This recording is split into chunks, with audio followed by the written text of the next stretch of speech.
Hi, Mary Joy. It's Cherry. All right, I'm going to do this live, which I do off and on. So, anyway, let's see where you are on your twin flame journey. Uh, so, I'm going to use these decks, Romance Angels and my tarot, and you'll be the first one to get to have the new Sentimental Silhouettes. So, they're blessed and ready to go. Let's go ahead and get a little bit of energy from the Romance Angels. Let's see what's going on with you. I'm going to shuffle them this way, so because they kind of have a little bend to them. They have a little warp. I have to reposition or redo the warp so they're straight again. Okay. Mary Joy and her twin flame journey. Okay,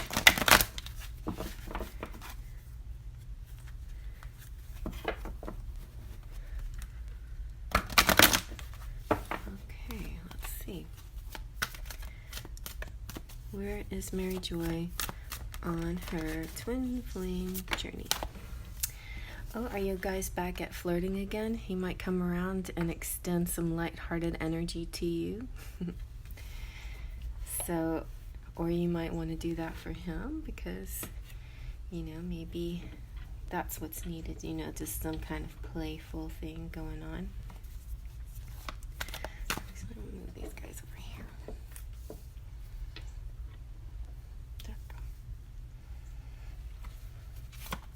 Let's see, what else?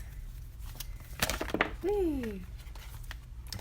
Wow, okay. Separation. So either you're in separation right now, or it's in the horizon, or it just hasn't stopped from before, but you have chemistry, which could draw you in closer. There's a strong magnetic attraction. So the magnet here could represent overcoming the distance or the separation. It could be like the tractor beam, sucking you back in. I wonder if I should do any more Romance Angels. Let's try one more and then we'll go in. Ooh, nice one. Calling in your soulmates. So you're doing your work. Good job, Mary. Your prayers, affirmations, and visualizations help bring you together. So I feel like you're doing all your work, and it may actually pay off because you're being very chill about it. You're being lighthearted. You're not getting too freaked out about separation. And your chemistry is like attracting like a magnet, and you're calling him in. I actually do sense your energy a little bit different. Like you're like, okay, where are we now? It's not so much like I must be with him. Not that you ever really gave that impression, but I felt a little bit more of an urgency before with you, or like a little bit of an angst or an anxiety, but I don't sense that anymore with you, which is really good. So that is exactly when things happen. Oh, speaking of anxious, that was at the bottom of the deck. All right, maybe he's the one that's anxious now. You might be switching roles. Okay, let's see how he's feeling. How is your what's his name? He's such a handsome man. How is he feeling? I just drew this picture of, I don't know if this is my twin or not, but it's always been sort of an ideal facial structure, kind of like Sam Houston. And I used to draw that. I remember that kind of guy ever since I was in my 20s, just sort of that really chiseled jaw and deep set eyes and whatever. I mean, I guess that's the ideal maybe, but maybe not everybody likes that kind of look. But yeah, and it just made me think of it again today. And I feel like maybe your guy kind of has that. He just has an older bearded version of that, but he has a very classic look about him. Okay, anyway, let's go. Ooh, it feels so different and new. I'm going to rub it and make it feel connected with me. It still smells kind of funny. I'm going to put it through the incense over here, the incense smoke. Okay, let's see. I could use the old one, but this has an extra card in it. Okay, you got mystified. He is feeling a little perplexed and a little bewildered. Maybe something new has come over him. A new something, I don't know, because now he's feeling perplexed and bewildered. If he hasn't been feeling that before, something is shifting. If he's always acted that way, then that's just him. Oh, see, the anxious card did come out. So now he's the one that's feeling like he's losing his mind. Maybe he's in his head too much. Let's see what else. He's feeling confused. Feeling a little uncertain about what to do next. Give me a sign. So he wants a sign from you. It's like this magnet, this attraction for you. He can't stop it, and he can't keep being separate and quiet from you. It's driving him nuts. But he doesn't want to do anything unless he has like a little sign from you, like a little thumbs up, wave the flag, say something, say something, anything. Let's see.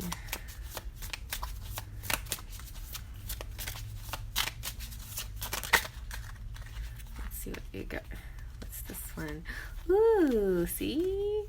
He's dreaming of a date night. Feeling like I'd like to take you on a ride, show you a whole new world, and spend a special, memorable time with you. Okay, that's what he's thinking about. Or that's what he's feeling. So I definitely think he is a very mental person, though. He's in his head a lot. You could see it right here.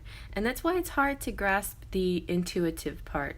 He has a bit of that, I could tell from what you gave me, like his quotes and stuff that he's Aquarius, right? So oh my gosh, I dated an Aquarius, and it was the same thing with him. Like, there would be moments where I'd be like, yes, exactly, we're on the same wavelength, It's like you're seeing what I'm seeing. You're seeing this mystical world. And then he would all revert to science and boiling it down to, logical things and talking about grandeur and, stuff like that. Like, trying to dismiss these actual spiritual feelings as not spiritual, but as kind of like a psychological problem or something. And he was a psychologist, so I could see why that would happen for him. But anyway, but I think that can kind of happens with a lot of guys because they're not used to going in the spirit realm.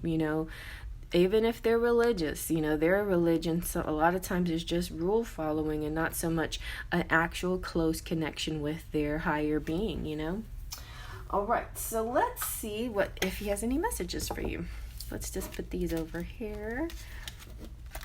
This is like things that he's feeling, so maybe we can see what else. Like, does he want to so this date night, and what else? I'm going to use the Enchanted Embrace here for some extra messages. With these tiny cards, you'd think I had the daintiest hands. It's actually, easier to deal with.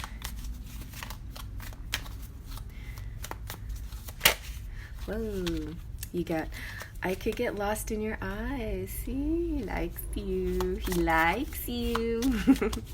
And that's sometimes that's the only expression. I think guys too who are really good at showing their feelings through lovemaking and sex, and it's that's kind of their spirit. It's almost the only way. Sometimes they don't really know how to say it in any other way. I will love you to my dying day, Mary Joy. Oh. There's so many words in the silence between us. This is real important for you to understand. Just because he's not talking to you doesn't mean that he's not just because you don't hear words doesn't mean he's not talking to you. He may be talking to you. Maybe you need to figure out more how to tap into that mental energy with him. Ooh, and then I want to do bad things with you. This was one that kept trying to fly out, and I had it on my pinky. All right, sounds good. I kind of had a feeling that he wants to get together again and have some good times with you. And I can see how you would resist, because you don't want a relationship that's just purely sexual. You want to know, you want it to be something more, and yeah, I get it. I get it very hard. But so let's see what might be coming up next for you guys. Or what's, you're in your journey. What's going on? Will you actually do these bad things? Will you resist him? You're calling him in, though. You're calling him in, but I don't know, like, I think God, it could be a collective thing, but I'm kind of doing the same thing. It's like I'm calling mine in, but with conditions, and maybe that's wrong because we're supposed to love unconditionally, but I'm like, I don't want to settle for just part of your heart. I want all of your heart, I don't want to settle for just a certain external connection. I want deep connection, and I don't want to settle for an ambiguous situation. I want a solid, material, pentacles kind of situation. Even though I totally believe in spirit, and that's important to have that spiritual connection with your person. It's so weird because everybody else, like most people who, in regular dating, when you meet somebody, you date them, it's immediately it's immediately material, right? It's in the earth plane, and you do earthly things together.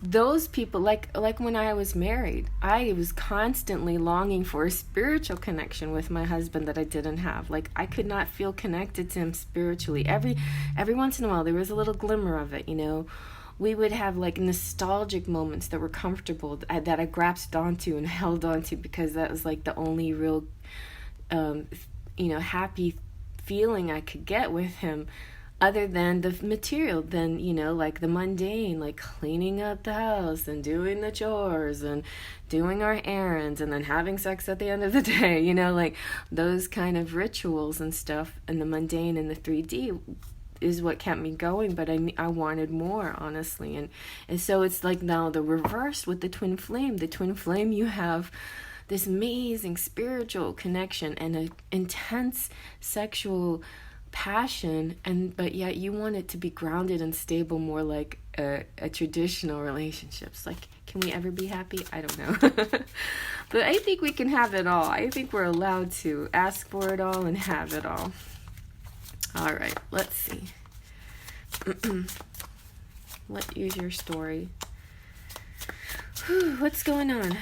Where are you in your journey? Where are you in your journey? Woo! This is kind of good news.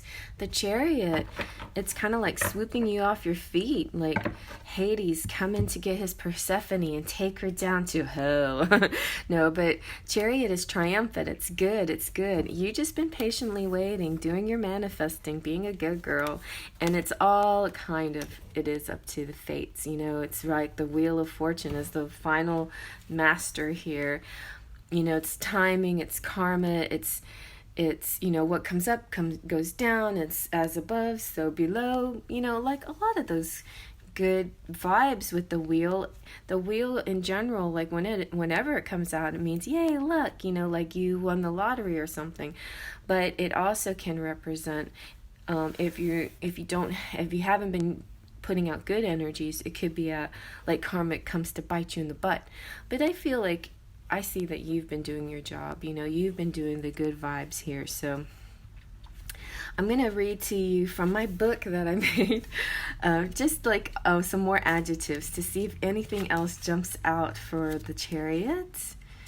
Because I have like just a list of things. So it's Hades and Persephone. It's victory, willpower, focus, unstoppable drive, a known destination, an intent, self-confidence, success, control, authority, assertiveness, triumph over obstacles, perseverance, reigns of power, unwavering certainty to a cause, and now is the time.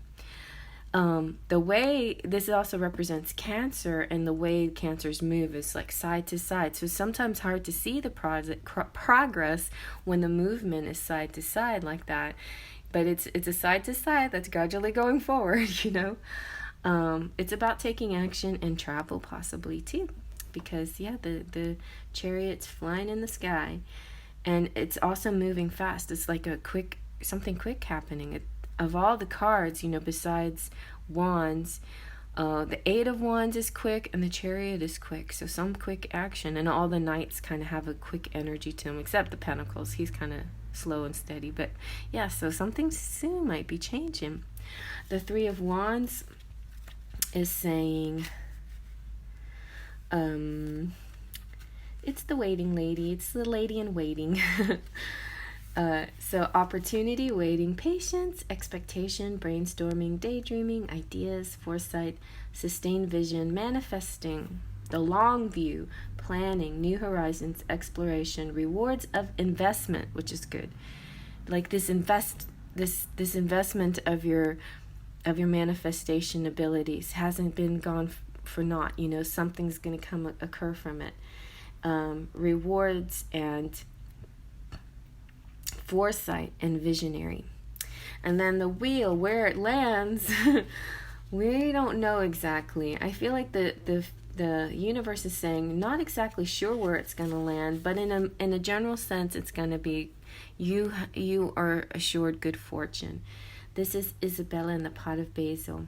This is just talking about the cyclical nature of life. So it could be an event or something that is relates to seasons, that relates to the moon cycles, that relates to Mercury in retrograde. It relates to some kind of cycle, or cycling. Anyway, this is karma and fate and fortune and good luck and destiny and chance and change and direction and loops. So it could be something, but I was just thinking about this last night. I'm like, why do I keep going around and around and around? But really, every time you loop around, it's kind of like, it made me feel like, am I in Groundhog's Day, or am I in the 51st date, 50 dates, or whatever that one, how those movies where they repeat the same day over and over and over again. But if you notice, it's not exactly the same every time, right? The first time around is almost identical. The second time around is almost identical to the first time around. By the third time and the fourth time around, the person has realized, okay, I'm repeating this day. I need to make a change, right? And then the fifth day, it's like, okay, they usually have some kind of goal in mind, like for instance, trying to win the girl. So what can I do by the end of this day to win the girl? And so it is a circle, but it's a circle that spirals upwards. Like you're redressing it, but you're learning something new every time. So that's my little epiphany I had last night. I was like, oh yeah, okay. Well, I have been learning something new every time I take this tour around the circle. So that's probably what's happening with you too, okay? So the wheel is talking about no beginning, no ends, growth, and deeper questions, and vision, enlightenment, and the planet Jupiter. So the good luck planet. So that's where you are. You might be looping around doing similar things, but this next time around, I think there's going to be a meeting with him where you're going to learn something new and something that gets you even closer than you ever were before, to some kind of union or some kind of, I don't know, whatever is some kind of desire that you have, right? All right, well, I hope you like that. Faith, Trust, and Pixie Dust.